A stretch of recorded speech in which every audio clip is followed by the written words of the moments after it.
Bonjour mes amis, je suis Lenager Canadien, and this is the NFL Week in Review, and we are on week number 8, where we have plenty to talk about today, including all the scores from this past week, as well as the NFL trade deadline. It is here, or actually at the time of this recording, it just passed about an hour ago. Got plenty to go on about. But before we get to the trade deadline stuff, let's talk week number 8. So we start off with Thursday night football between the Packers and the undefeated Arizona Cardinals. Say what you want about this game. It was a good game, back and forth. Both teams did really well. But also, there were players injured from both sides. Davante Adams was out for the Packers, among others. J.J. Watt is out for the season for the Cardinals after tearing both his pec and something else. I can't remember, but he got injured in multiple areas. And then at the end of the game, where the Packers up by 3, Murray makes a throw in the end zone, looking for AJ Green. It's intercepted, and the Green Bay Packers have beaten the Arizona Cardinals, handing them their first loss of the season, 24-21 your final score. Murray for 274 yards and 2 picks. Rodgers 2 touchdowns for 184 yards. Stars of the game for both sides. Aaron Jones for the Packers. And obviously for the Arizona Cardinals, I think it's DeAndre Hopkins. Personally, but I also think James Conner did a lot too in that game. But yeah, from Thursday night, we head into the Sunday action. And we'll start off with whatever the hell this game was supposed to be. The Panthers taking on the Falcons inside that beautiful stadium. Yes, I still think it's beautiful. Too bad the team in it can't play beautiful football. But Panthers came in there losing their last 4 after going 3-0 to start the season. So they face a team in Atlanta who is trying to be better, but let's be real, they're not. Sam Darnold seemed to get some traction in this game. 13 completions on 24 attempts and 129 yards. Hubbard, again, continues to be a darling coming out of the ashes. 82 rushing yards on 24 touches and a touchdown of his own. And it helps Carolina get the win over the Falcons, ending their 4-game losing streak and putting them back at 500. The Falcons just can never seem to win a football game, can they? But from there, we go to Indianapolis, where we see the Titans taking on the Indianapolis Colts. Not a bad game by both sides. They proved that they wanted to win here. Both Tannehill and Wentz threw for 3 touchdowns and 2 interceptions. And Tannehill threw for about 34 more passing yards than Wentz did. Wentz had 231 and Tannehill had 265. So, but not a bad game for both QBs. The big story in this game was Derrick Henry. He is believed to be out for the remainder of the season after suffering a broken foot. But the timeline did state 6 to 10 weeks, but we're praying that we see King Henry again before the season ends. If not, that's just a big blow to the Titans offense, as is. But they sneak away with the win in OT, 34-31 over the Colts. A.J. Brown has been phenomenal. 155 receiving yards and a touchdown of his own. But please get better, Derrick Henry. But I will also say, Jonathan Taylor is a beautiful human being. So is a Michael Pittman. Last season, you don't know who the hell this guy was. Now this season, he's made himself known. 2 touchdowns in the first 8 minutes of the game. Good work on you, Michael Pittman. Please keep getting better, and please keep giving Carson Wentz more arms. But from that game, we move ourselves onward to the Dolphins taking on the Buffalo Bills. And this was a bad game for Miami. They suck. And I mean, they suck worse than the Jets right now.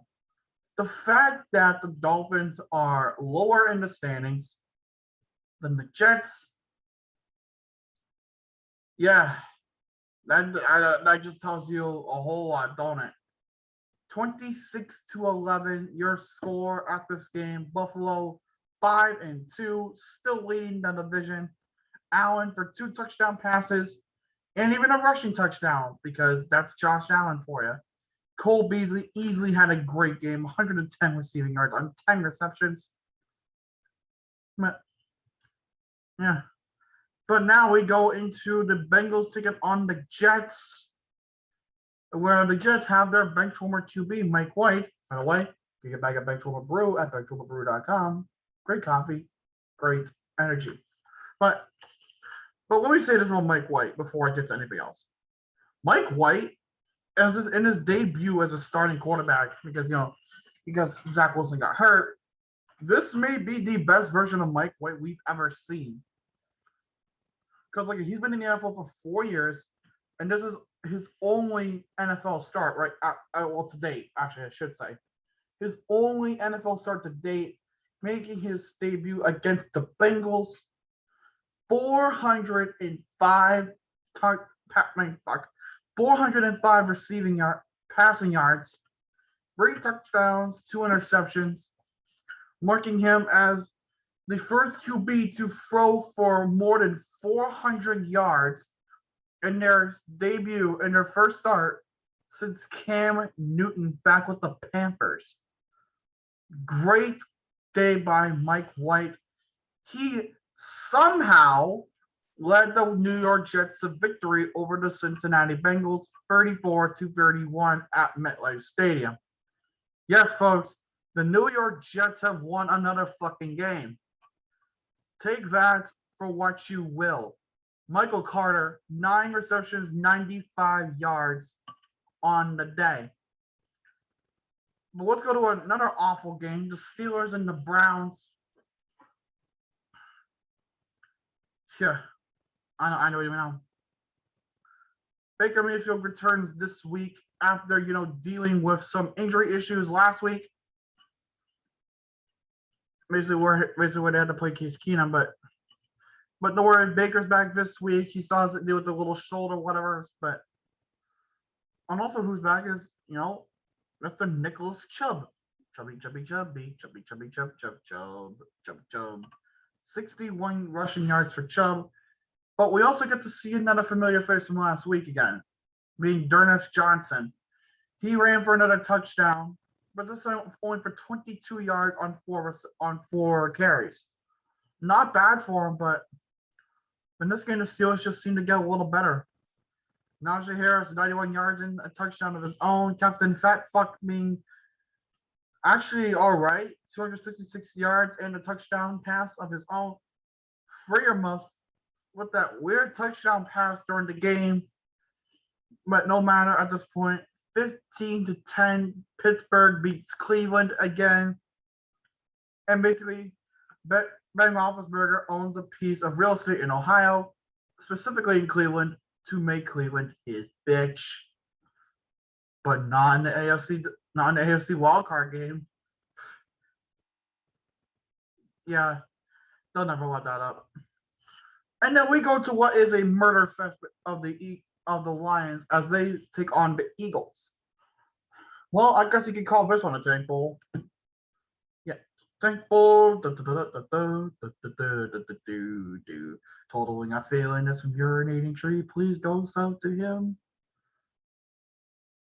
But the Eagles absolutely shit stomped the fucking Lions. Hell, it got so bad that after a little while, Jalen Hurts was taken out of the game after throwing 103 passing yards on 14 attempts. And then basically, they brought in Gardner Minshew, 11 yards, completing both attempts that he produced. Brandon Scott and James Howard both got 2 touchdowns each, both rushing. I don't believe there was another touchdown. I don't know. But the score 44-6. The Eagles absolutely shit stomping the Lions as always. So now the Lions are 0-8. The only notable receiver on the Lions this season, TJ Hawkinson. The most notable ground guy, DeAndre Swift. But Swift had a bad game too. Hawkinson did all right. But I digress. Now we go from there. Rams and Texans.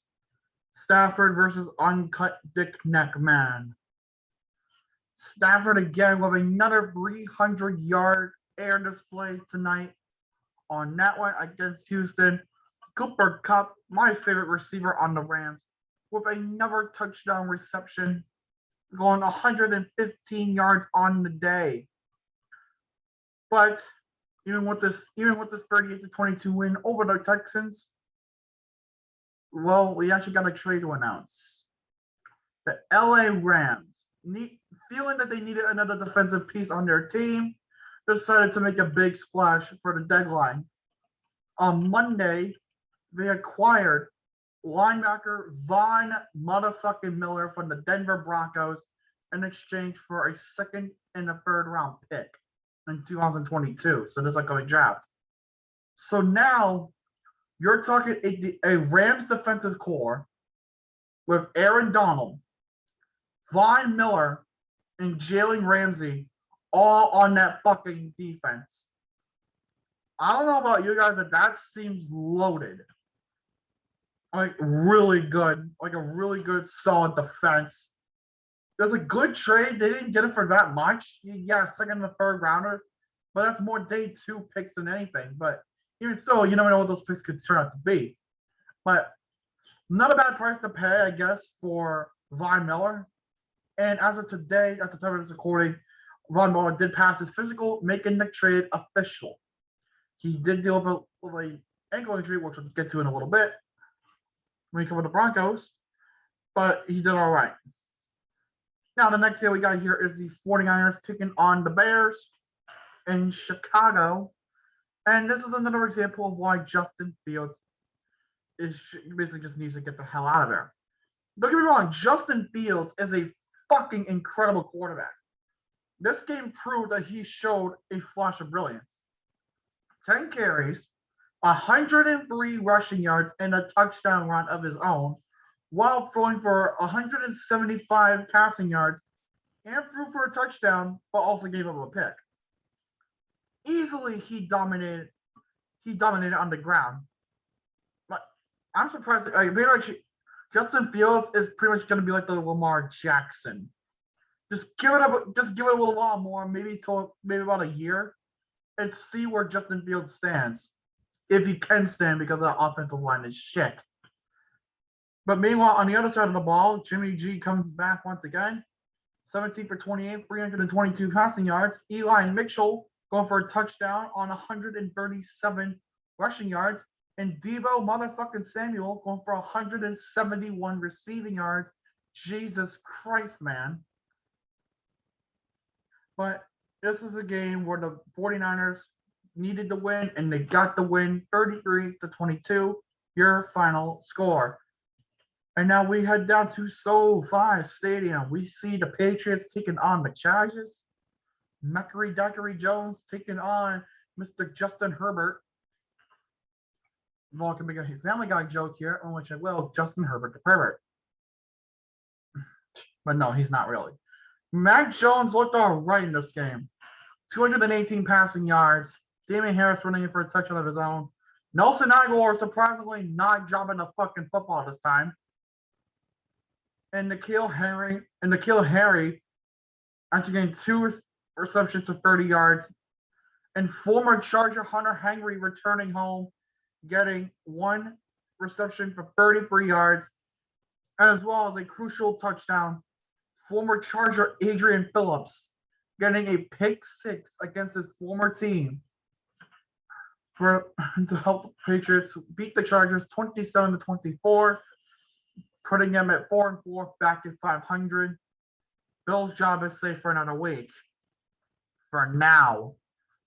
Herbert not having a bad game himself. 223 passing yards, 2 touchdowns and 2 picks, both again to Adrian fucking Phillips because he's just that good. Keenan Allen still proving that he can be a really good receiver in the league. And again, I hope he does well.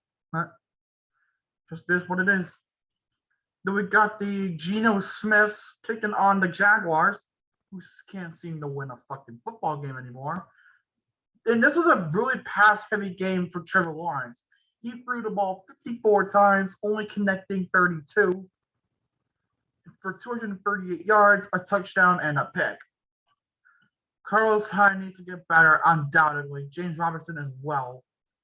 But Dan Arnold has not been a bad guy, has not been a bad tight end.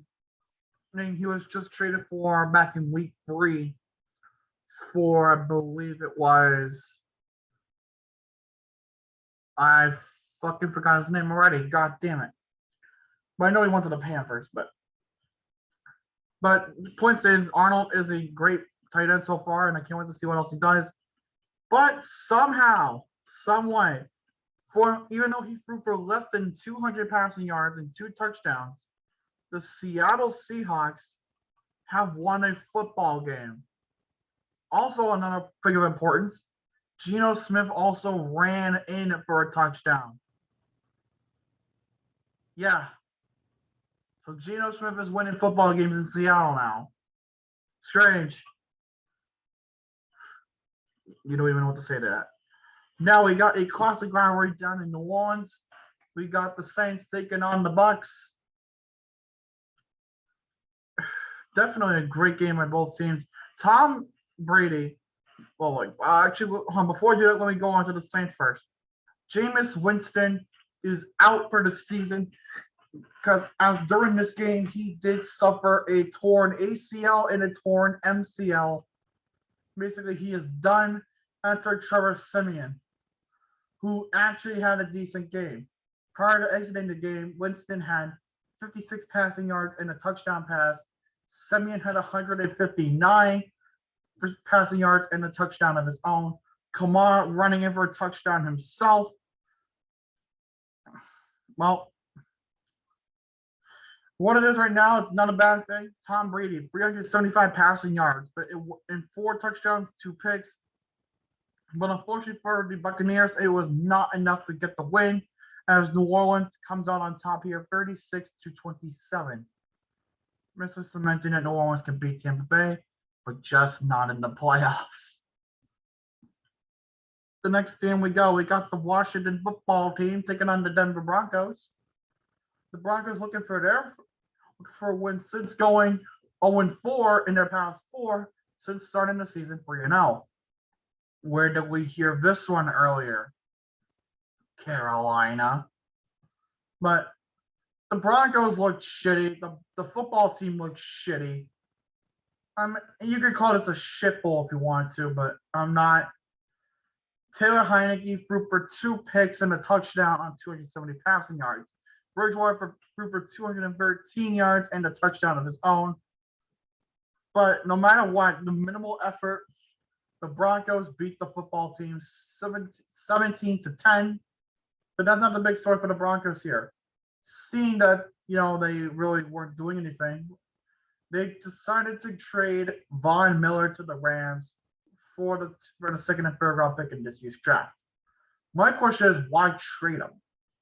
Knowing he's been your cornerstone linebacker ever since you drafted him back in 2011, why now? Why do you feel that now is the time to trade him? I mean, I'm all for it. Like, you can do what you want because business is business, right? So, in all fair sense, why not? Why trade him in the first place, though? And what business warrants you to do that? But it is what it is. Miller is on the Rams, and whoever gets picked by the Broncos with those picks will be Broncos. But I don't know. Football is a confusing sport. And now we head to Sunday Night Football, and oh wait, there's no Dak Prescott on this night. Cowboys taking on the Vikings. So, like I said, there's no Dak Prescott. So who do we call in?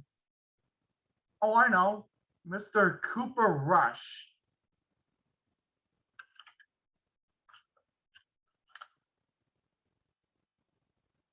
this is what he is.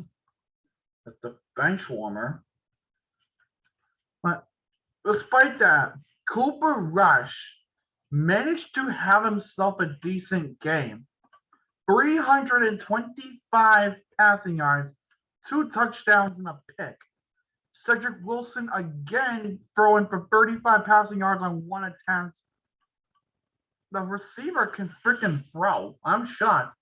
And I think it was said in the report that like there was a stats thing of Wilson going 4 for 4 in the season with a touchdown pass and I don't know how many yards.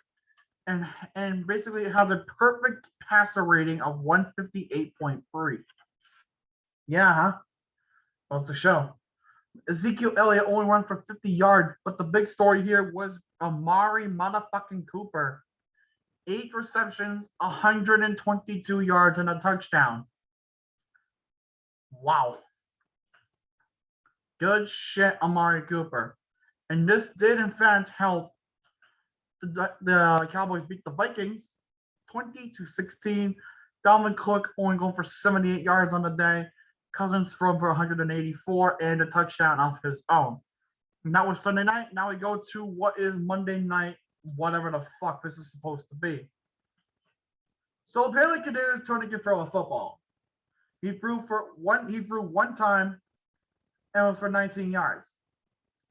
Apparently he can fucking throw a football. Who knew? Daniel Jones can also throw a football, ironically enough, for 222 yards on 22 completions, 2 touchdowns, and an interception. Yeah. Devin Booker had a nice game. John Ross had a nice game. But it is what it is, like all things considered. But then you got the Chiefs, the struggling Kansas City Chiefs.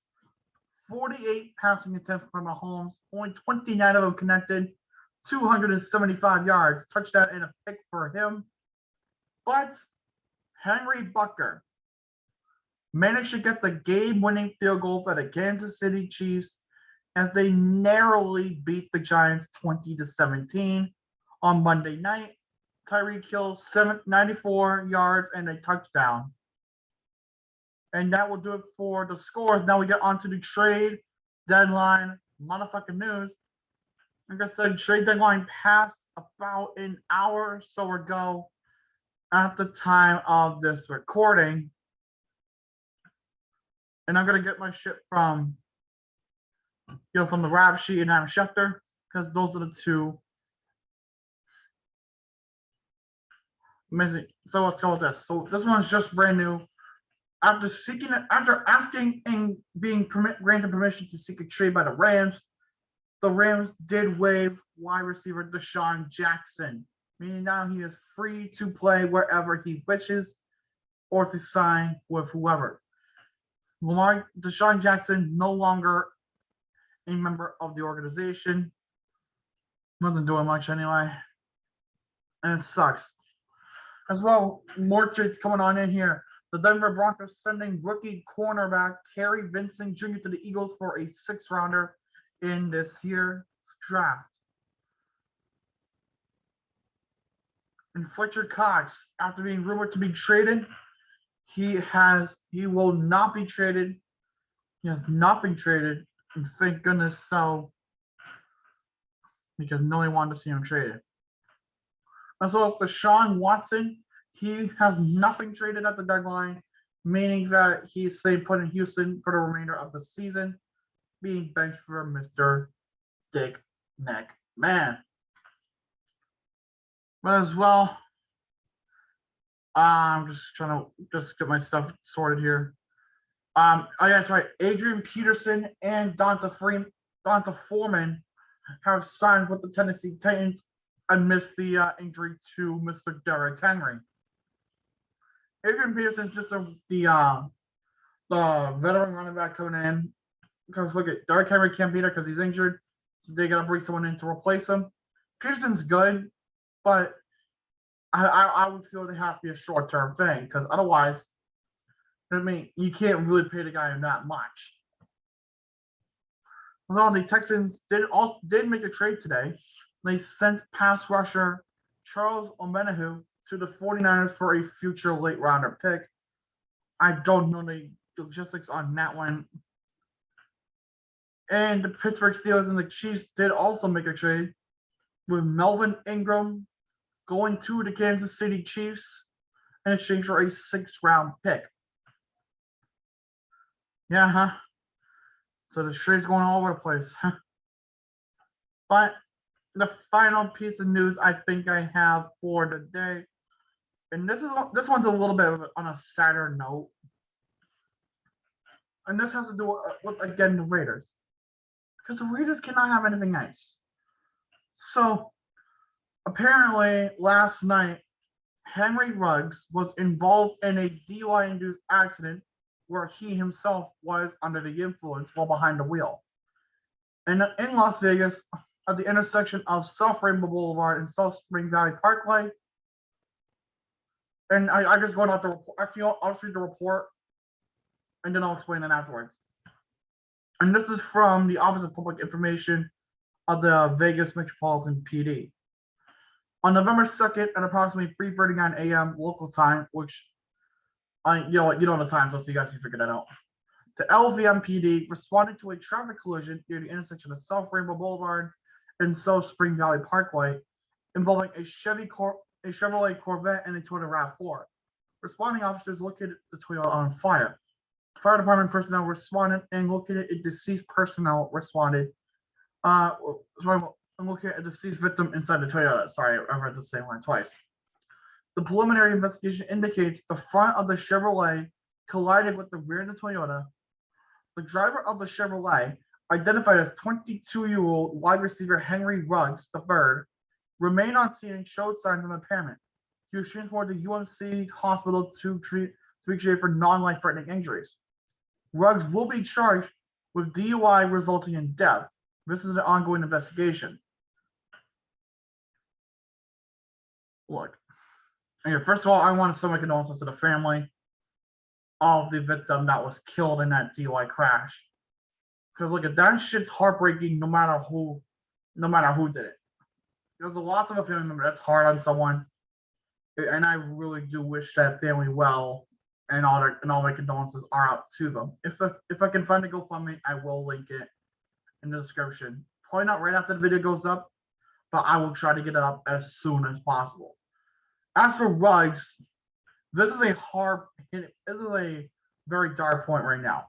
Because look at, he's a star player on the Raiders, and now he may be going to prison.